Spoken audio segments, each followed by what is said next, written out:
नमस्कार। आज हम एक ऐसी यात्रा पर निकल रहे हैं जो हमें आधुनिक भारत की प्रशासनिक और राजनीतिक बुनियाद तक ले जाएगी। नमस्ते। हम उन ऐतिहासिक कानूनों और अधिनियमों की पड़ताल करेंगे जिन्होंने ब्रिटिश राज के दौरान भारत की शासन व्यवस्था को धीरे धीरे आकार दिया, ईस्ट इंडिया कंपनी के शुरुआती दिनों से लेकर 1947 की स्वतंत्रता तक। जी। हमारे पास 2 व्याख्यानों के विस्तृत नोट्स हैं जो इस सफर में हमारी मदद करेंगे। मकसद ये समझना है कि कैसे वो व्यापारिक नियम कायदे धीरे धीरे एक जटिल संवैधानिक ढांचे में तब्दील हुए जिसने आज़ादी की जमीन तैयार की। बिल्कुल। ये वाकई एक दिलचस्प और अहम सफर है। आज की हमारी कई संस्थाएं और प्रक्रियाएं, चाहे वो संसदीय प्रणाली हो या प्रशासनिक ढांचा, उनकी जड़ें इसी दौर में मिलती हैं। हाँ, ये समझना जरूरी है कि वर्तमान व्यवस्था कैसे अतीत के अनुभवों से विकसित हुई है। तो चलिए शुरू करते हैं पहले व्याख्यान के नोट से। ये हमें ईस्ट इंडिया कंपनी के दौर से लेकर 1857 के विद्रोह तक ले जाता है। तो कहानी शुरू होती है एक व्यापारिक कंपनी से, है ना? हाँ जिसे महारानी एलिजाबेथ प्रथम ने सिर्फ व्यापार के लिए चार्टर दिया था। हाँ, शुरुआत बिल्कुल एक व्यापारिक एकाधिकार से हुई थी। क्वीन एलिजाबेथ का चार्टर था 1600 का, लेकिन भारत में कंपनी की महत्वाकांक्षाएं सिर्फ व्यापार तक कह सकते हैं सीमित नहीं रहीं। अच्छा। 1765 में बक्सर के लड़ाई के बाद एक बड़ा मोड़ आया, जब मुगल बादशाह शाह आलम द्वितीय ने कंपनी को बंगाल, बिहार और उड़ीसा के दीवानी अधिकार सौंप दिए। दीवानी अधिकार मतलब राजस्व वसूलने और नागरिक न्याय करने का अधिकार। इस एक कदम ने कंपनी को व्यापारी से एक क्षेत्रीय शक्ति, एक शासक बना दिया। यहीं से भारत में कंपनी के क्षेत्रीय शासन की औपचारिक शुरुआत मानी जा सकती है। लेकिन कंपनी के अधिकारी तो शायद सिर्फ कंपनी के लिए ही नहीं, अपने लिए भी काम कर रहे थे। भ्रष्टाचार और निजी लाभ की काफी बातें सुनने में आती हैं उस दौर की। बिल्कुल सही। कंपनी के अधिकारी काफी अमीर हो रहे थे, निजी व्यापार कर रहे थे। घूसखोरी की खबरें जब ब्रिटेन पहुंची तो वहां चिंता बढ़ी। इसी पृष्ठभूमि में ब्रिटिश संसद ने 1773 का रेगुलेटिंग एक्ट पारित किया। ये पहला ठोस कदम था ब्रिटिश सरकार की तरफ से कंपनी के कामकाज को नियंत्रित करने का और भारत में उसके शासन को एक कह सकते हैं औपचारिक शक्ल देने का। तो क्या क्या हुआ इस एक्ट में? इसके तहत बंगाल के गवर्नर को गवर्नर जनरल ऑफ बंगाल बना दिया गया। वॉरेन हेस्टिंग्स पहले बने। उनकी मदद के लिए 4 सदस्यों की एक एग्जीक्यूटिव काउंसिल यानी कार्यकारी परिषद बनाई गई। अच्छा। मद्रास और बॉम्बे प्रेसिडेंसी को कुछ मामलों में बंगाल के अधीन कर दिया गया, जो सेंट्रलाइजेशन यानी केंद्रीकरण की तरफ पहला बड़ा कदम था। हाँ, केंद्रीकरण। जी। कलकत्ता में 1774 में एक सुप्रीम कोर्ट की स्थापना भी हुई। साथ ही कंपनी के कर्मचारियों के निजी व्यापार और रिश्वत वगैरह पर रोक लगाने की कोशिश की गई। तो रेगुलेटिंग एक्ट्स ने नियंत्रण की कोशिश की, लेकिन शायद ये काफी नहीं था, क्योंकि इसके कुछ साल बाद ही 1784 में पिट्स इंडिया एक्ट आ गया। इसने क्या अलग किया? आपने सही समझा। रेगुलेटिंग एक्ट की कुछ कमियों को दूर करने और कंपनी पर ब्रिटिश सरकार का नियंत्रण और मजबूत करने के लिए पिट्स इंडिया एक्ट लाया गया। इसकी सबसे खास बात थी कंपनी के वाणिज्यिक कमर्शियल और राजनीतिक पॉलिटिकल कार्यों को अलग करना। इसने एक डबल गवर्नमेंट यानी दोहरी सरकार की व्यवस्था बनाई। दोहरी सरकार वो कैसे? ऐसा था कि कंपनी के डायरेक्टर्स का कोर्ट व्यापारिक मामले देखता रहा, लेकिन राजनीतिक मामले जैसे नागरिक, सैन्य और राजस्व, इनके नियंत्रण के लिए एक नया निकाय बनाया गया, बोर्ड ऑफ कंट्रोल। अच्छा, बोर्ड ऑफ कंट्रोल। जी। और अहम बात यह है कि इस एक्ट में पहली बार भारत में कंपनी के अधीन क्षेत्रों को आधिकारिक तौर पर ब्रिटिश पोजेशंस इन इंडिया यानी भारत में ब्रिटिश अधिकार क्षेत्र कहा गया। तो ये एक तरह से ब्रिटिश दावेदारी मजबूत हो रही थी। बिल्कुल। ये दिखाता है कि ब्रिटिश क्राउन अब भारत पर अपना दावा मजबूती से जता रहा था। केंद्रीय प्रशासन की नींव और मजबूत हुई। इसके बाद तो चार्टर एक्ट्स का एक लंबा सिलसिला चला। 1813, 1833, 1853, हर 20 साल पर। क्या ये महज कंपनी के चार्टर का नवीनीकरण थे या इनमें भी बड़े बदलाव छुपे थे? ये सिर्फ नवीनीकरण नहीं थे। हर 20 साल में आने वाले ये एक्ट्स भारत में ब्रिटिश शासन की बदलती प्राथमिकताओं और ढांचे को दर्शाते हैं।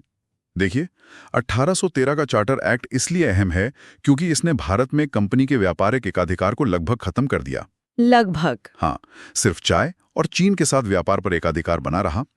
अब दूसरे ब्रिटिश व्यापारियों के लिए भी भारत के दरवाजे खुल गए। इसने भारत में कंपनी के क्षेत्रों पर ब्रिटिश क्राउन की संप्रभुता मतलब सॉवरेनिटी को और स्पष्ट रूप से स्थापित किया। अच्छा। इसी एक्ट ने ईसाई मिशनरियों को भारत आकर धर्म प्रचार करने की इजाजत दी और भारतीयों की शिक्षा के लिए, खासकर पश्चिमी शिक्षा, सालाना 1 लाख रुपए का प्रावधान भी किया। तो ये सिर्फ व्यापार नहीं बल्कि सामाजिक और सांस्कृतिक प्रभाव बढ़ाने की दिशा में भी एक कदम था। और 1833 का एक्ट, इसे तो अक्सर ब्रिटिश केंद्रीकरण का चरम बिंदु कहा जाता है। बिल्कुल। 1833 का चार्टर एक्ट ब्रिटिश भारत में केंद्रीकरण का शिखर था, कह सकते हैं। बंगाल के गवर्नर जनरल अब भारत के गवर्नर जनरल यानी गवर्नर जनरल ऑफ इंडिया बन गए। पूरे भारत के? जी हाँ, पूरे ब्रिटिश भारत के लिए उन्हें विधायी शक्तियां दी गई। लॉर्ड विलियम बेंटिंग पहले भारत के गवर्नर जनरल बने।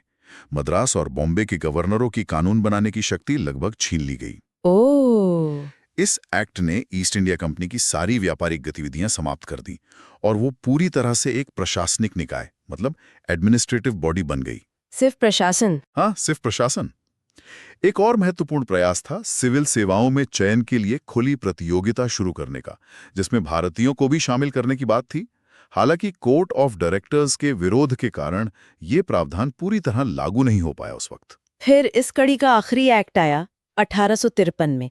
क्या इसने आने वाले बड़े बदलावों का कोई संकेत दिया, मतलब 1857 से पहले? हाँ, 1853 का चार्टर एक्ट कई मायनों में महत्वपूर्ण था और इसने भविष्य की दिशा तय की। पहली बार इसने गवर्नर जनरल की परिषद की विधायी यानी लेजिस्लेटिव और कार्यकारी यानी एग्जीक्यूटिव कार्यों को अलग किया। अच्छा, काम बांट दिए। जी, कानून बनाने के लिए एक अलग भारतीय केंद्रीय Vidhan Parishad Indian central legislative council बनाई गई, जिसमें 6 नए सदस्य जोड़े गए। इसे एक तरह का मिनी पार्लियामेंट कहा जा सकता है, जिसने ब्रिटिश संसद जैसी प्रक्रियाएं अपनाई। Mini parliament? हाँ, इसने सिविल सेवाओं की भर्ती के लिए खुली प्रतियोगिता प्रणाली ओपन कंपटीशन सिस्टम की शुरुआत की और इसे भारतीय नागरिकों के लिए भी खोल दिया गया। इसके लिए 1854 में मैकाले समिति बनी। दिलचस्प बात यह है कि पिछले चार्टरों के विपरीत इसने कंपनी के शासन की कोई निश्चित अवधि तय नहीं की। ये एक इशारा था कि ब्रिटिश क्राउन कभी भी भारत का शासन सीधे अपने हाथों में ले सकता है। अच्छा, तो ये अनिश्चितता थी। जी, और पहली बार केंद्रीय विधान परिषद में कुछ हद तक स्थानीय प्रतिनिधित्व, लोकल रिप्रेजेंटेशन भी शुरू हुआ। मद्रास, बॉम्बे, बंगाल और आगरा के प्रांतीय सरकारों से सदस्य मनोनीत किए गए। इसने निश्चित रूप से 1857 के बाद होने वाले बड़े परिवर्तनों की पृष्ठभूमि तैयार कर दी थी। और फिर हुआ 1857 का विद्रोह, जिसे भारत का पहला स्वतंत्रता संग्राम भी कहा जाता है। इसने सब कुछ बदल के रख दिया। अब सत्ता सीधे ब्रिटिश क्राउन के पास चली गई। चलिए अब दूसरे लेक्चर के नोट्स के आधार पर इस नए दौर की पड़ताल करते हैं। जी, 1858 में आया act for the good government of India. नाम तो बड़ा अच्छा था, भारत की अच्छी सरकार के लिए अधिनियम। क्या वाकई इससे भारत की सरकार अच्छी हो गई या ये सिर्फ सत्ता का हस्तांतरण था? देखिए, नाम तो ऐसा था, लेकिन ये मुख्य रूप से सत्ता का हस्तांतरण ही था। ये 1857 के विद्रोह की सीधी प्रतिक्रिया थी। इस एक्ट ने ईस्ट इंडिया कंपनी को खत्म कर दिया। कंपनी खत्म? हाँ, और भारत के शासन की सारी शक्तियां, क्षेत्र और राजस्व सीधे ब्रिटिश क्राउन को सौंप दिए गए। गवर्नर जनरल का पदनाम बदलकर वाइसरॉय कर दिया गया, जो भारत में ब्रिटिश क्राउन का सीधा प्रतिनिधि था। लॉर्ड कैनिंग पहले वाइसरॉय बने। अच्छा, वाइसरॉय। जी, और जो पिट्स इंडिया एक्ट वाली दोहरी सरकार थी, बोर्ड ऑफ कंट्रोल और कोर्ट ऑफ डायरेक्टर्स, वो व्यवस्था समाप्त हो गई। वो खत्म, तो फिर नियंत्रण कैसे? उसकी जगह एक नया पद बनाया गया, secretary of state for India यानी भारत सचिव। ये ब्रिटिश कैबिनेट का सदस्य होता था और ब्रिटिश संसद के प्रति जवाबदेह था। भारत के प्रशासन पर इसका पूरा अधिकार था। तो सीधा लंदन से कंट्रोल? हाँ, और इसकी मदद के लिए 15 सदस्यों की एक काउंसिल ऑफ इंडिया भारत परिषद बनाई गई, जो एक सलाहकार ने कही थी। तो संक्षेप में, शासन कंपनी के हाथों से निकलकर सीधे ब्रिटिश संसद और क्राउन के नियंत्रण में आ गया। लेकिन 1857 के अनुभव ने शायद ब्रिटिश शासकों को ये भी सिखाया होगा कि भारतीयों को पूरी तरह नजरअंदाज करके शासन चलाना मुश्किल है। क्या इसीलिए इसके बाद इंडियन काउंसिल्स एक्ट्स का दौर आया? बिल्कुल, 1857 के बाद ब्रिटिश नीति में एक बदलाव आया। उन्हें महसूस हुआ कि कानून बनाने की प्रक्रिया में भारतीयों का कुछ सहयोग लेना जरूरी है, ताकि भविष्य में ऐसे विद्रोहों से बचा जा सके और प्रशासन सुचारू रूप से चले। इसी सहयोग की नीति के तहत 3 महत्वपूर्ण एक्ट्स आए, 1861, 1892 और 1909 के। तो 1861 के एक्ट में क्या था? 1861 का इंडियन काउंसिल्स एक्ट एक महत्वपूर्ण मोड़ था। इसने पहली बार कानून बनाने के काम में भारतीयों को शामिल करने की शुरुआत की।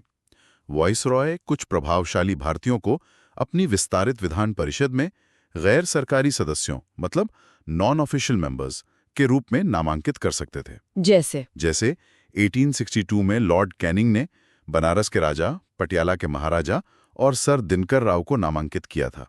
अच्छा, मतलब राजा महाराजा टाइप लोग। हाँ, शुरुआत में। इसने 1843 के एक्ट द्वारा छीनी गई बॉम्बे और मद्रास प्रेसिडेंसी की विधायी शक्तियां वापस देकर विकेंद्रीकरण, डिसेंट्रलाइजेशन की प्रक्रिया भी शुरू की। तो शक्तियों का विकेंद्रीकरण भी हुआ। जी। साथ ही वाइसरॉय को आपात स्थिति में बिना परिषद की सहमति के अध्यादेश ऑर्डिनेंस जारी करने की शक्ति दी गई, मतलब विधान परिषद को बाईपास करके कानून बनाने का अधिकार। 1861 में तो शुरुआत हुई, लेकिन नामांकित सदस्य थे। 1892 के एक्ट तक तो भारतीय राष्ट्रीय कांग्रेस (INC) भी बन चुकी थी। राजनीतिक चेतना बढ़ रही थी। क्या इस एक्ट में कुछ और अधिकार मिले? हाँ, 1885 में INC की स्थापना के बाद सुधारों की मांग और तेज हो गई थी, जाहिर है। तो 1892 का इंडियन काउंसिल्स एक्ट इसी दबाव का नतीजा था। इसने केंद्रीय और प्रांतीय विधान परिषदों में गैर सरकारी सदस्यों की संख्या बढ़ाई। हालांकि केंद्रीय परिषद में अभी भी सरकारी सदस्यों का बहुमत था। लेकिन अधिकार बढ़े? जी, सदस्यों के अधिकारों में भी बढ़ोतरी हुई। अब उन्हें बजट पर बहस करने और कार्यपालिका से सवाल पूछने का अधिकार मिल गया। हालांकि बजट पर वोट देने या प्रस्ताव लाने का अधिकार अभी नहीं था। बहस कर सकते थे, वोट नहीं। हाँ। एक और महत्वपूर्ण बात थी, इसमें अप्रत्यक्ष चुनाव, इनडायरेक्ट इलेक्शन के सिद्धांत की सीमित शुरुआत हुई। चुनाव मतलब कैसे? केंद्रीय परिषद में गैर सरकारी सदस्यों का नामांकन प्रांतीय परिषदों और बंगाल चैम्बर ऑफ कॉमर्स की सिफारिश पर होता था, और प्रांतीय परिषदों में जमींदारों, विश्वविद्यालयों, नगरपालिकाओं वगैरह की सिफारिश पर। चुनाव शब्द का इस्तेमाल तो नहीं हुआ, पर यह प्रक्रिया चुनाव की तरफ एक कदम जरूर थी। एक तरह से शुरुआत। फिर आता है 1909 का इंडियन काउंसिल्स एक्ट, जिसे मौल्य मिंटो सुधार के नाम से भी जाना जाता है। ये काफी चर्चित और विवादित भी रहा, खासकर सांप्रदायिक प्रतिनिधित्व को लेकर। हाँ, 1909 का एक्ट बेहद महत्वपूर्ण और विवादास्पद दोनों है। लॉर्ड मॉर्ले भारत सचिव थे और लॉर्ड मिंटो वाइसरॉय। इसने परिषदों का आकार काफी बढ़ाया। केंद्रीय परिषद 16 से 60 सदस्य हो गई। प्रांतीय परिषदों में गैर सरकारी सदस्यों के बहुमत की अनुमति दी गई। अधिकार भी बढ़े। जी, सदस्यों को अब बजट पर प्रस्ताव लाने और पूरक प्रश्न, मतलब सप्लीमेंट्री सवाल पूछने का अधिकार भी मिल गया। पहली बार भारतीयों को वॉइसरॉय और गवर्नरों की एग्जीक्यूटिव काउंसिल्स, कार्यकारी परिषदों में नियुक्त करने का प्रावधान हुआ। सत्येंद्र प्रसाद सिन्हा पहले भारतीय सदस्य बने। लेकिन वो विवादित बात?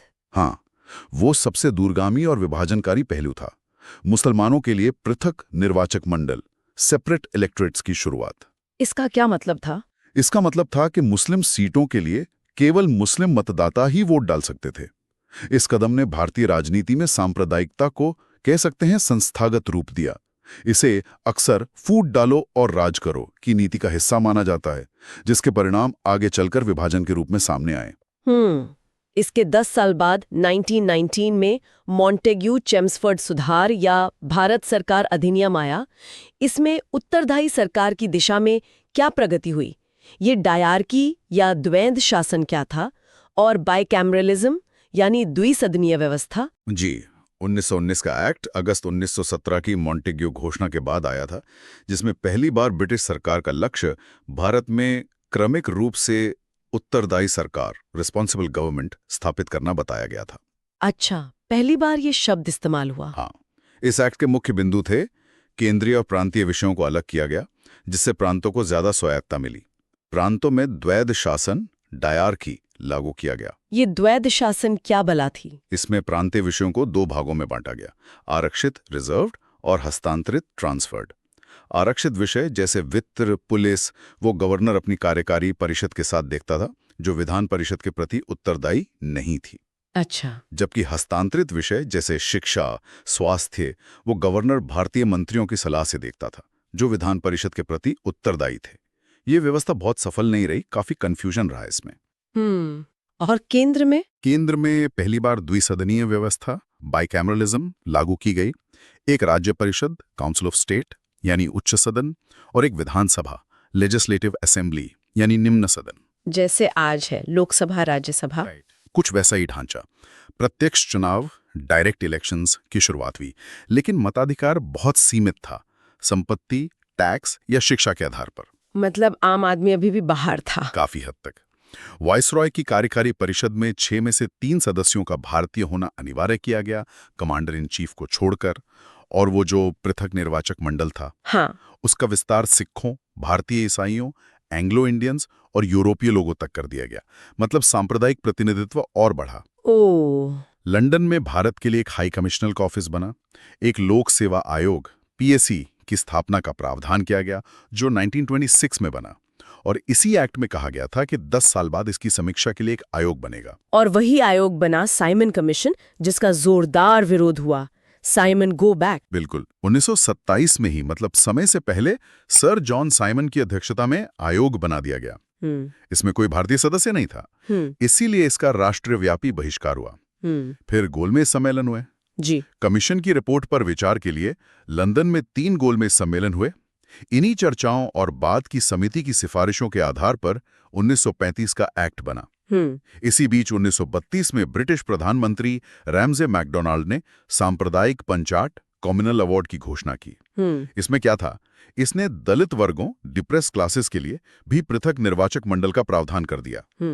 गांधी जी ने इसे हिंदू समाज को बांटने की कोशिश माना और आमरण अनशन शुरू कर दिया, पूना जेल में। जी।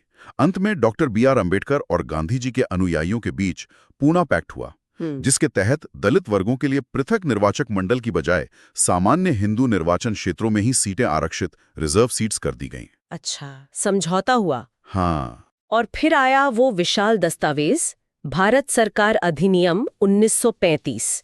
इसे अक्सर भारतीय संविधान का ढांचा या ब्लूप्रिंट भी कहा जाता है। इसमें क्या खास था? ये अब तक का सबसे लंबा और विस्तृत अधिनियम था। इसने भारत में एक पूर्ण उत्तरदायी सरकार की दिशा में एक महत्वपूर्ण कदम बढ़ाया। हालांकि इसमें भी कई सीमाएं थीं। क्या क्या प्रावधान थे मोटे तौर पे? इसने एक अखिल भारतीय महासंघ, ऑल इंडिया फेडरेशन का प्रस्ताव रखा, जिसमें ब्रिटिश भारतीय प्रांतों और रियासतों को शामिल होना था। लेकिन रियासतें कभी शामिल नहीं हुई, इसलिए ये महासंघ बन नहीं पाया। ओह, तो ये लागू नहीं हुआ? जी। इसने केंद्र और प्रांतों के बीच शक्तियों का विभाजन 3 सूचियों में किया: संघीय सूची, प्रांतीय सूची और समवर्ती सूची, फेडरल, प्रोविंशियल, कंकरेंट लिस्ट। अवशिष्ट शक्तियां वायसरॉय के पास रहीं। ये व्यवस्था आज भी हमारे संविधान में मौजूद है। हाँ, ये तो है। इसने प्रांतों में द्वैध शासन खत्म करके प्रांतीय स्वायत्तता, प्रोविंशियल ऑटोनॉमी लागू की। ये एक बड़ा कदम था। केंद्र में द्वैध शासन का प्रस्ताव था, लेकिन वो लागू नहीं हो पाया। प्रांतों को आजादी मिली। हाँ, काफी हद तक। 11 में से 6 प्रांतों में द्विसदनीय विधानमंडल की व्यवस्था शुरू की गई। मताधिकार का विस्तार किया गया, जिससे लगभग 14% आबादी को वोट का अधिकार मिला। 14%, अभी भी कम था। हाँ, लेकिन पहले से ज्यादा था। देश की मुद्रा और क्रेडिट को नियंत्रित करने के लिए भारतीय रिजर्व बैंक आरबीआई की स्थापना का प्रावधान इसी एक्ट में था। आरबीआई? जी। संघीय लोक सेवा आयोग, फेडरल पीएससी के साथ साथ प्रांतीय पीएससी और जॉइंट पीएससी की स्थापना का भी प्रावधान किया गया। एक संघीय न्यायालय, फेडरल कोर्ट की स्थापना हुई 1937 में, और इसी एक्ट के तहत बर्मा, जो अब म्यांमार है, उसे भारत से अलग किया गया। अच्छा, बर्मा भी अलग हुआ? जी।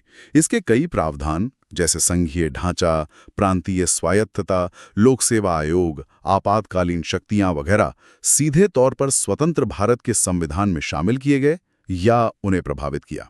इसलिए इसे ब्लूप्रिंट कहते हैं। और इस लंबे सफर का अंत हुआ भारतीय स्वतंत्रता अधिनियम 1947 के साथ, जिसने ब्रिटिश राज को समाप्त किया। हाँ, द्वितीय विश्व युद्ध के बाद ब्रिटेन की स्थिति बदल चुकी थी और भारत में स्वतंत्रता आंदोलन अपने चरम पर था। फरवरी 1947 में ब्रिटिश प्रधानमंत्री क्लेमेंट एटली ने घोषणा की कि जून 1948 तक भारत में ब्रिटिश शासन समाप्त हो जाएगा। फिर माउंटबैटन योजना आई? जी। मुस्लिम लीग द्वारा विभाजन की मांग तेज होने पर लॉर्ड माउंटबैटन ने जून 1947 में विभाजन योजना पेश की, जिसे कांग्रेस और लीग दोनों ने स्वीकार कर लिया। इसी योजना को कानूनी रूप देने के लिए ब्रिटिश संसद ने भारतीय स्वतंत्रता अधिनियम 1947 पारित किया। तो इस एक्ट ने क्या किया? इसने 15 अगस्त 1947 को भारत में ब्रिटिश शासन समाप्त कर दिया और भारत को एक स्वतंत्र और संप्रभु राष्ट्र घोषित किया। इसने भारत का विभाजन कर दो स्वतंत्र डोमिनियन, भारत और पाकिस्तान बनाए। विभाजन? हाँ, वाइसरॉय का पद समाप्त कर दिया गया और हर डोमिनियन के लिए एक गवर्नर जनरल का पद बनाया गया। दोनों डोमिनियनों की संविधान सभाओं को अपने देश का संविधान बनाने और किसी भी ब्रिटिश कानून को निरस्त करने की पूरी शक्ति दी गई। पूरी शक्ति? जी। भारत सचिव का पद समाप्त कर दिया गया।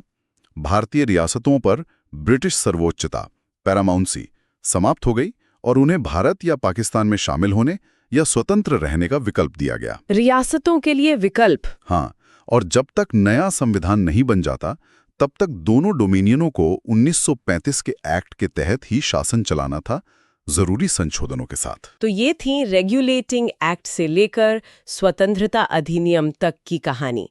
एक व्यापारिक कंपनी के नियंत्रण से शुरू होकर धीरे धीरे विधायी सुधारों, प्रतिनिधित्व के विस्तार और अंततः सत्ता हस्तांतरण और विभाजन तक। वाकई एक जटिल और लंबी यात्रा रही है ये। बिल्कुल। ये पूरी प्रक्रिया दिखाती है कि कैसे भारत का संवैधानिक ढांचा बाहरी दबावों यानी ब्रिटिश हितों और आंतरिक मांगों यानी बढ़ती भारतीय राजनीतिक चेतना, इनकी खींचतान के बीच विकसित हुआ। इसमें निरंतरता भी है और बड़े बदलाव भी। केंद्रीकरण से विकेंद्रीकरण, फिर सीमित प्रतिनिधित्व से प्रांतीय स्वायत्तता तक का सफर। अगर इस पूरी चर्चा से कुछ मुख्य बातें निकालनी हो तो वो क्या होंगी? श्रोताओं के लिए क्या महत्वपूर्ण सबक है इसमें? देखिए, सबसे पहली बात तो ये कि इसकी विरासत मिली-जुली है। आज की हमारी कई प्रशासनिक और विधायी संरचनाएं, जैसे संसदीय प्रणाली, शक्तियों का विभाजन, सिविल सेवाएं, इनकी जड़ें इसी दौर में हैं। हाँ, ये तो दिखता है। लेकिन ये भी सच है कि ये विकास क्रमिक था और अक्सर ब्रिटिश नियंत्रण बनाए रखने के इरादे से प्रेरित था। सत्ता का हस्तांतरण धीरे धीरे और काफी कह सकते हैं अनिच्छा से हुआ। दूसरी अहम बात, पृथक निर्वाचक मंडल जैसी नीतियां जो इसी दौर में शुरू हुईं, उन्होंने भारतीय समाज और राजनीति पर गहरे और विभाजनकारी प्रभाव डाले, जिनका असर आजादी के बाद भी महसूस किया गया। ये बात तो है। श्रोताओं के लिए जाते जाते सोचने के लिए कोई सवाल या विचार करने वाली बात यह है कि जब भारत की अपनी संविधान सभा 1946 से 49 के बीच स्वतंत्र भारत का संविधान बना रही थी, तो उसने ब्रिटिश काल की इस लंबी संवैधानिक विरासत का क्या किया? बाहरी तौर पर थोपे गए इन कानूनों और सुधारों के इतिहास को देखते हुए संविधान निर्माताओं ने किन संरचनाओं और सिद्धांतों को जारी रखना चुना और किन से सचेत रूप से दूरी बनाई? 1950 का संविधान अतीत की कितनी छाया अपने ऊपर रखता है और कितना उससे मुक्त होकर एक नई दिशा